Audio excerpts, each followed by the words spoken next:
one of the policy resolutions that passed was that we must fight against federal overreach into Alberta jurisdiction, including emissions taxes.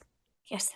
Which shows us that the MOU is vastly, wildly out of line with the will of the party membership. But Premier Daniel Smith says it will use its constitutional jurisdiction to ensure Canadian citizens are prioritized over foreign migrants. This was one of the things that she announced in her speech. And her speech was just full of red meat for Conservatives.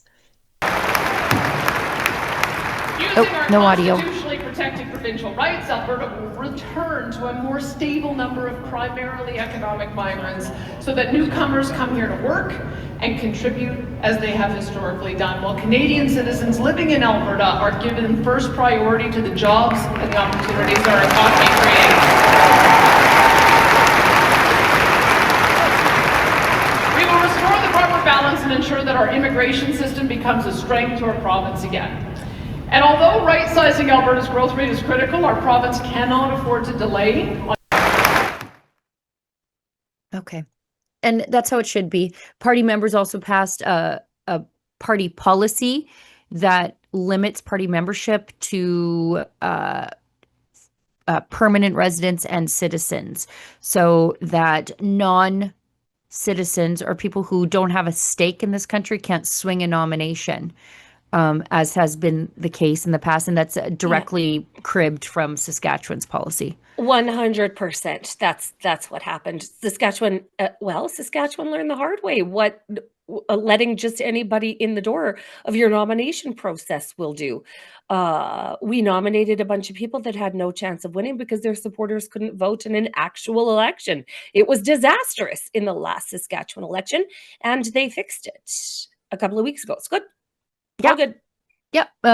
Other policy resolutions involved bringing coal-fired electricity back online. That has been my dream, like my fantasy football policy to make life more affordable, to stick it in the eye of the feds, to completely shake off the climate scare, and to avoid those rolling brownouts. Also, bring back coal mining jobs, coal generation stations. The Sheerness plant will come directly back online. All of the infrastructure is still there. We just still need there. the political will to do it, and it looks like Alberta just got the political will to do it. So, yep. Coal and corn coming out of Tabor. Oh, it's just an absolute delight. Now, this is the big one that's making the rounds through all the gun circles. Premier Smith announced that she will ban all provincial and municipal entities, including police. And this is a straight shot over Calgary. If you get any ideas, Edmonton with your progressive mayor, if you get any ideas, sorry, you exist at the pleasure of the provincial government and they can override you. She will ban provincial and municipal entities, including police, from enforcing or prosecuting gun owners under the Liberal gun grab.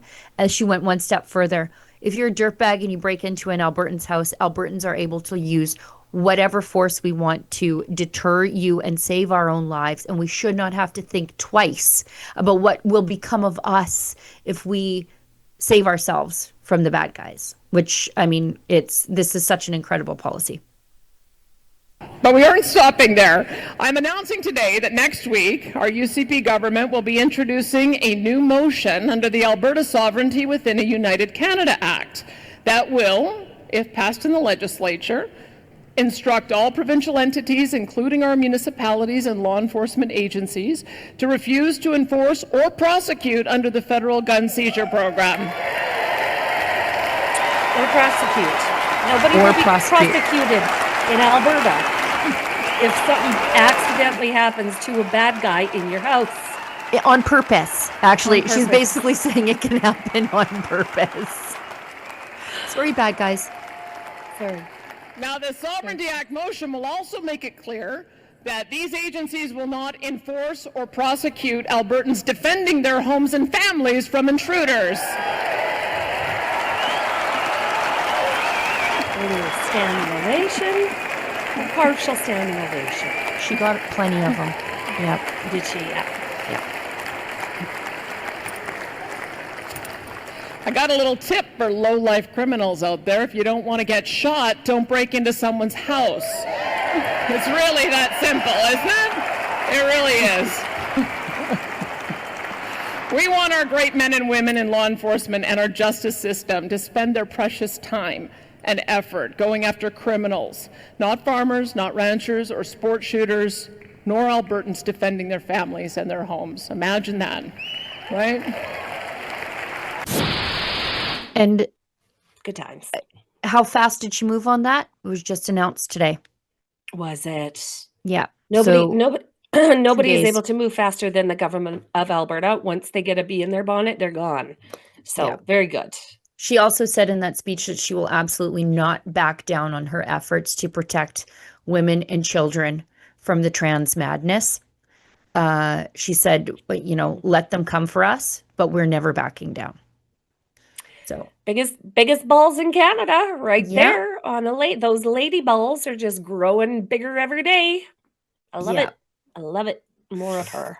on that same topic, we've got the Western Standard. Our friends at Western Standard asked Mickey Amory, he's our justice minister. You guys had a bit of a meet cute, but we'll save that for another time. In the Western Standard hospitality suite afterwards. Anyway, Mickey Amory told... I can't even hear his name without just wanting to. There he is. Oh, Mickey, he's lovely. Look at him, he's scrappy hilarious. ginger. He is Scrappy ginger. Just very beauty. funny guy. Great sense of humor. He said that all provinces and territories are united against Carney's gun grab, and he mocked the failed pilot project in Cape Breton, where 22 guns were handed in by widows, I'm sure. Was like, take this gun. I don't know what to do with it. And that cost $7,000 a gun, by the way. So let's hear from Mickey.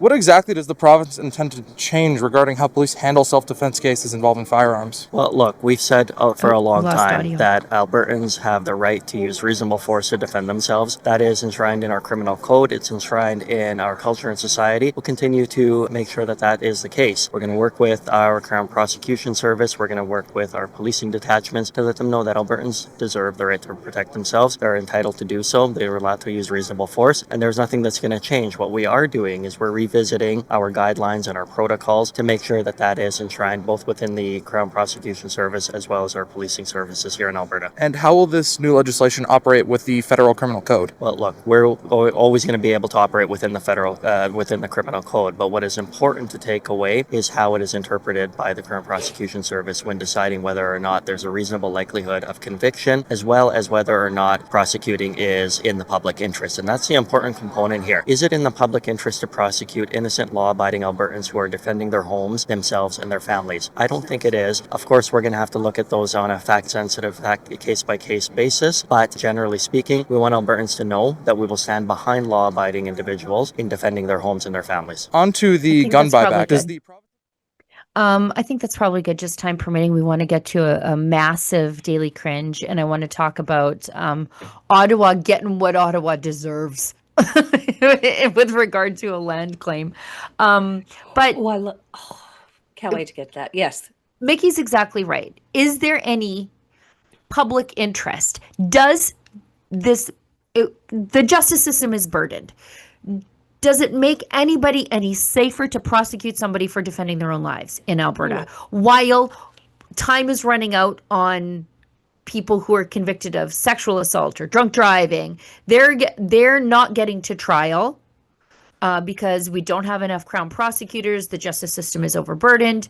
Does it serve the interests of Albertans to try to lock up somebody who shoots a bad guy breaking into his house on a rural property? Definitely not.